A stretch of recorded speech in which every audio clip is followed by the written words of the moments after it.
Hello and welcome to this short introductory session on the development and wellbeing assessment, which ultimately starts with the Strengths and Difficulties questionnaire.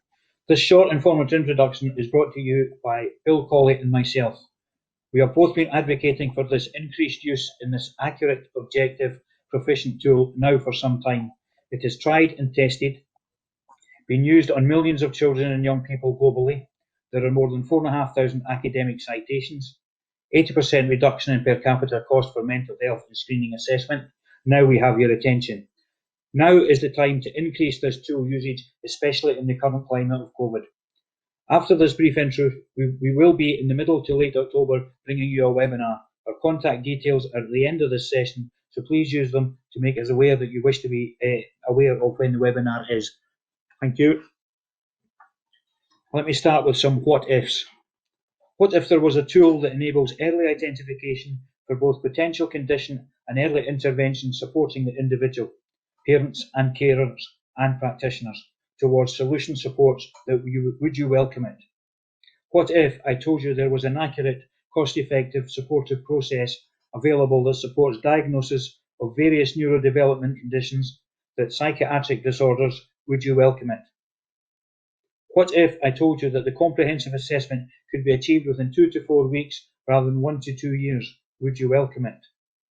What if, of equal societal importance, this provides accurate data for medium to long-term service planning within education and broader children's and young people's services?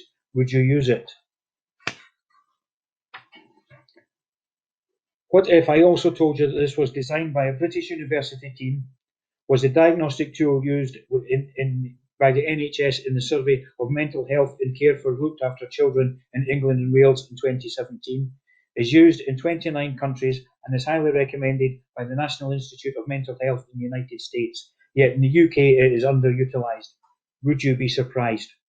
What if I told you it provided diagnostic profiles that aligned with those of experienced clinicians and tended to capture complex profiles better, more objectively? Would you be surprised? What if, as a service managers and planners, you were given this, would you snap it up and use it? Would you not? What if this tool provided accurate information that contributed to individualisation and planning in education, social care, contributed to reasonable adjustments for an individual's employment? Would you welcome it? This is extract from a piece that was done in recent years. Use of the Strengths and Difficulties questionnaire with looked after children has been shown to provide a good estimate of prevalence of mental health conditions, allowing the identification of children in psychiatric diagnosis based on the development and wellbeing assessment. Caregivers and teachers' responses on the SDQ have proven to be more useful than self-reports, and its use as a screening tool during routine health assessments for looked after children has been shown to increase detection rate of socio-emotional difficulties. The DOBA's use of different types of questions and added focus on patterns, durations and impact of symptoms may explain why it is most effectively used by clinicians, especially with complex cases where clinical judgments are needed. And that came from a piece of work that was done by the Rees Centre, University of Oxford and the NSPCC. And those quotes are all part of referral by social work. What is the meaning questions based on the previous three statements? Should this be used for all children and young people? Yes. Should it be used prior to care orders being made for children and young people? Yes. As a parent, I put my daughter through the SDQ. As a parent, I was amazed by its accuracy, and my daughter is now a young adult. As an advocate, I can say I was able to identify from the summary paragraphs from a small number I have seen and been able to suggest reading that supports both family and practitioners, enhancing their skill sets.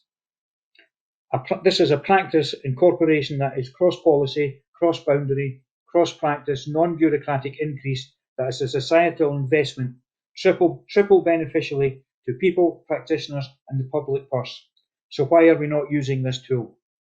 I'm now going to hand you over to Bill, who is going to take you through the rest of this session in a bit more detail. Thank you.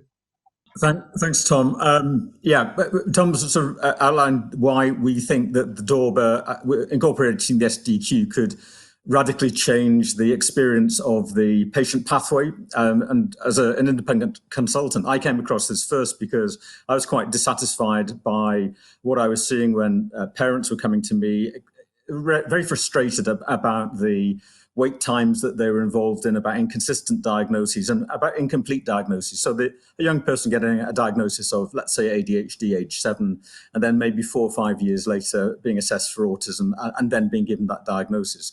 So the development and wellbeing assessment, as Tom said, was developed by British University, and it really captures in an algorithm online, a structured interview online, what you would get if you went and sat in front of a psychiatrist, asking exactly the same questions.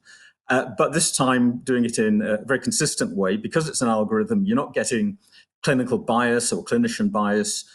You don't have the hassle of having to arrange appointments. It would cut down did not attends. And what we found what I found as a rater using it is that young people seem to like it because they're much more used to completing online questionnaires now. This is more than a questionnaire, it is an interview. And it elicits from them responses that perhaps they don't give to their parents, that they don't give to clinicians. And for me, what's impressed me most of all is how accurate it is. So as a rater, what I will receive is information comes directly from the teacher, the parent, and the young person. I pull all of that together, make sense of the open-ended questions, and I'm able to give a diagnostic profile which can be used in terms of a pre-diagnostic assessment. Now, the advantage in comparison with the current system is that rather than waiting for a GP to put a referral in, or for a teacher or a social worker, this information can be accessed directly by those professionals. So rather than having to wait for COMS to agree to a referral and then going down different pathways in terms of diagnosis, all the information could come back directly to the teacher, in the case of an education system, to a social worker who's perhaps needing a very quick understanding of why a family is in crisis and why a young person is in crisis within that family. Having that information directly rather than, let's say, waiting 18 months could be critical, because some of the decisions made are life-changing decisions, and it's important to have accurate assessment before those decisions are made. So the focus today is on the SDQ as a 25-question interview, which is used globally and has been shown to be very, very predictive of any underlying disorder. And it means that, let's say, a social worker having to make a decision about a young person can sense straight away whether there is something, apart from, let's say, difficulties within the family context, that there may be something which is contributing both to the young person's problems and possibly to the parents' difficulties, given that many of the conditions we're dealing with are heritable. So it's a very useful and flexible tool. It's completed online. It can also be used over a period of time. So if, for example, a young person is taken into care, you can monitor their general health and well-being on, let's say, an annual basis, or with the SDQ every 4 months if necessary, or less. And it's so quick and easy to manipulate. For me, I think probably one of the greatest benefits is that rather than mental health being the preserve of, let's say, the NHS, it becomes something that is much more accessible within the community. So those professional groups that I mentioned would have that data and that information to be able to share amongst themselves. And if you're looking at the whole of a region, then you can start making decisions about where you target your services, because you might find, as I suspect is the case, that within any education authority, you find that there's a group of young people who have difficulties all their lives. And then there's another group where they start to emerge at around S1, S2, particularly with girls. And for those of you in the field of autism will know that very often there's a lot of masking that can go on, a lot of support in primary school that can mean that a young person's difficulties don't come through. But when that girl gets to the age of 12, 13, and those difficulties start to emerge, then they start to experience real problems. And it can go from 0 to actually quite critical difficulties within the space of a few months with respect to eating disorders, with respect to self-harm and suicidal ideation. So it's important very early on to have that information. And currently you can't get it because the system is so clunky and there are so many delays within the system. But if we had direct access to something that could provide a valid diagnostic profile, let's say within primary school, then you've got that information all the way through and can start making decisions about that young person and the support they need.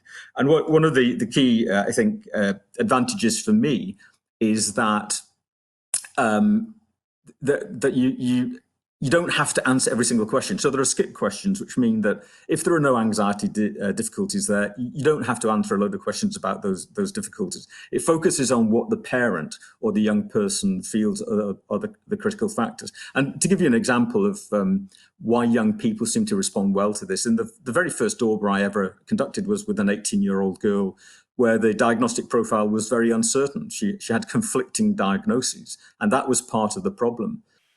So the disclosure that she had gender dysphoria, it was highly significant in terms of indicating why she was facing difficulties in daily functioning, in socializing, in some of the risk-taking behaviors that she was involved in, and obviously in terms of the type of advice and support that an intervention that she would need.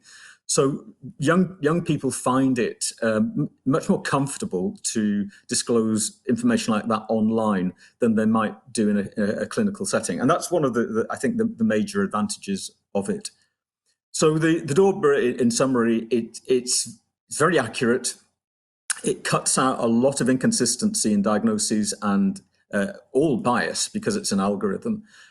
And the real advantage is that it's so accessible.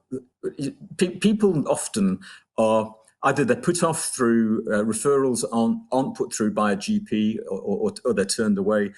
They find that the whole system in terms of appointments and not being sure what's going on can take months and months and months. Whereas the idea that you can spend 90 minutes and you don't have to do it all at once. You can save your answers and then come back to it. That is a far more comfortable way of giving information that can then be processed in a very, very advanced way. It enables, obviously, the results that come back should be considered, from our point of view, we call them pre-diagnostic assessment. Actually, in reality, it's as close to a diagnosis or even beyond many diagnoses as you're going to get. But because obviously all patients ought to be seen, there ought to be a full clinical interview, you've got to consider other factors within young person difficulty, including the possibility of any medical problems, which, of course, an online screening for a psychiatric disorder or developmental disorder is not going to cover. So no one's suggesting that this is going to do everything. But if you can imagine the situation where a teacher or social worker or a GP or a parent can rapidly access something as accurate as this to give them some idea of how they might adjust interventions in the school, in the community setting, or at home, then it's going to change the whole way in which we think about childhood mental health. And it's going to bring mental health much more into the community rather than being the preserve of a single agency like the NHS, for example. So the final point on that slide is promoting cross-agency collaboration. If you imagine sitting around a table discussing a family and a family's difficulties or a young person, and each member of that party having a single piece of information about the diagnostic profile and thinking, right, well, what we need to do now is point them towards an autism specialist service or a mental health specialist service or a service that you can think of the advantage in terms of picking up on those difficulties that might lead to risk for suicide, for example. Having that information quite early on could be vital. And so we can't wait any longer for the current system. We can't throw money at the current CALM system because we know that even 4 or 5 years ago, pre-COVID, it wasn't working particularly well. We needed probably a much more lithe, flexible, dynamic and responsive system. And something like the DORBA can be very much part of that. So overall, parents, carers like it. It cuts out on inconsistencies and delays in diagnosis. We've already said that adolescents like it. It's very sensitive to underlying emotional disorders in particular, which often aren't picked up. So anxiety disorders, which lead to eating problems, self-harm and suicidal ideation. It's very sensitive to those and picks up on it very, very quickly. And those are the sorts of difficulties that we know as a society are causing huge problems at the moment. And our suicide rate is too high. And we need to think much more carefully about how we sensitize ourselves to difficulties at a very early stage. So this this was one example that I came across. It wasn't that long ago, probably last year, where I had a parent came to me. Her son had a diagnosis of ADHD, but it wasn't everything. And the clinician knew that, but the clinician didn't have expertise in autism. So there was going to be an 18-month delay in that young person getting a diagnosis. And the child was out of school and the parent had to give up work as a university lecturer. I conducted the DORBA, which indicated a very high probability of ASD, and within, admittedly using the private system because support was needed very quickly, that parent was able to get diagnosis of autism for her son, who was able to return to school in a supported placement because the school now had an authoritative guide to where the difficulties lay and were able to put the correct provision in place. But within weeks or months, the mother had also got her own diagnosis. Now, the diagnosis can be life-changing in terms of the way anyone thinks about themselves, in the way that it liberates them to ask for services from support groups or organisations like Autism Network Scotland. A diagnosis is not everything. It's the beginning. It's not the end. It's the beginning of a series of questions. But without that diagnosis, you can hit a brick wall in terms of understanding yourself and accessing the services that you need. So if you, in the current climate, things were bad before COVID in terms of expenditure on mental health anyway. But with COVID, we know that the purse strings are going to tighten even more strongly. So if we can cover more patients more quickly at a fraction of the cost, then it really makes sense to give something like the DORBA very serious consideration. It's going to cut down on did not attends. What it I think means for CALMS, and this is why I think they should embrace it, is a lot of the work that they have to do at the moment can be done before a young person even gets to them. A lot of the information gathering and a lot of the thinking around which direction do we need to be talking about in terms of diagnostic pathways. The DORBA would provide that, and in a very authoritative way. It's objective, and of course in those situations where you have contested cases, a young person perhaps being taken into care, then the DORBA can provide guidance for all parties concerned. Because it's so objective, it's not tainted by bias in any way, and that can cut out a lot of difficulty and conflict.